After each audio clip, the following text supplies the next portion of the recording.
My dear brothers and sisters,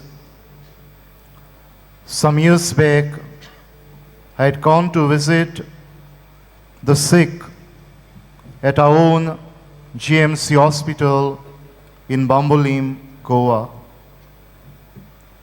And as I was visiting the patients, I encountered one youngster who was in terrible pain because he had met with an accident and had multiple fractures on his body. And in these moments of agony, every now and then, he would say these words: "If I had obeyed my mother, I would not have suffered this pain. If I had obeyed my mother, I would have not suffered this pain." It seems his father bought him a very expensive, high-powered bike. And the mother would continually, unceasingly exhort him to follow the traffic rules, the traffic signs. But his enthusiasm led him to put aside all these rules, all these signs, and he would drive or ride according to his whims and fancies. And one fine day, he met with an accident. Multiple fractures on his body. And at that time, he realized that if he had obeyed the instructions of his mother, he would not have to go through this ordeal of pain, of misery, of suffering. My dear friends, one of the commandments given to us invites us to obey and respect our father, our mother, our elders. Because there is a deep-rooted value in obeying our elders. It makes our life safe. It makes our future prosperous. It gives us hope as we journey on this earth. Today's beautiful theme invites us to do the will of God by obeying the precepts of the church. And today's first reading inspires us what to avoid and what to hold on to. It reminds us that if we want to follow the precepts of God, if we want to do the will of God in our day-to-day life, we need to say no to the inordinate worldly desires like lust, pride, and so on, that take us away from the path that God has chosen for each one of us. And on the other hand, it invites us to remain in communion with God by doing His will and by following His precepts in our day-to-day life.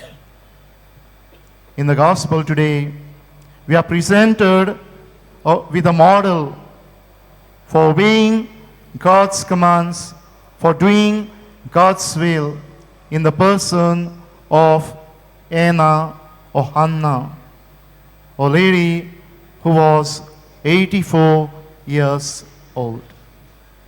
Keeping this model before our eyes and also recalling the precepts that are given to us by the church, let us focus on 4 points for our reflection. The precepts of the church invite us to attend Mass on Sundays and days of obligation, and also to receive the Holy Eucharist at least once a year. It says at least once a year.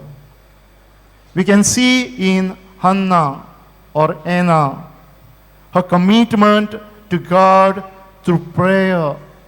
It is said that she was in the temple continually praying and praising God. Eucharist strengthens our communion with God. And the teaching of the Church rightly tells us that it is the source and summit of Christian life.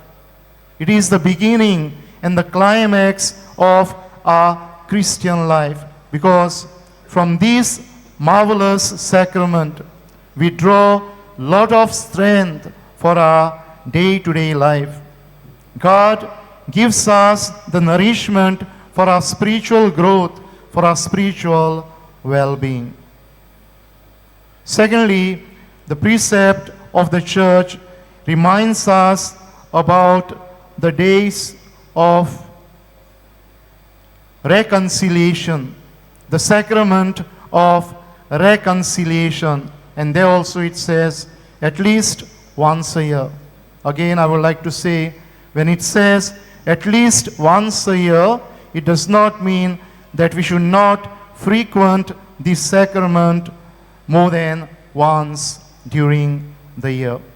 Sacrament of reconciliation is a wonderful means that God has given us. Of course, we don't see much connection with this sacrament with Anna, whom we keep as a model, but her life of grace, her life of sanctification that she lived all through is a reminder that this sacrament also strengthens us to sanctify ourselves, to fill ourselves with grace, and thus bolster our communion with God and with one another. Thirdly, the precepts of the Church invites us to observe days of fasting and abstinence. It is said with reference to Hannah that she was fasting. Fasting has a value. It makes us grow spiritually. It makes us to come closer to God. And it also gives us an experience of the poor and the suffering. And the next precept invites us to provide for the needs of the Church. Needs of the Church through prayer.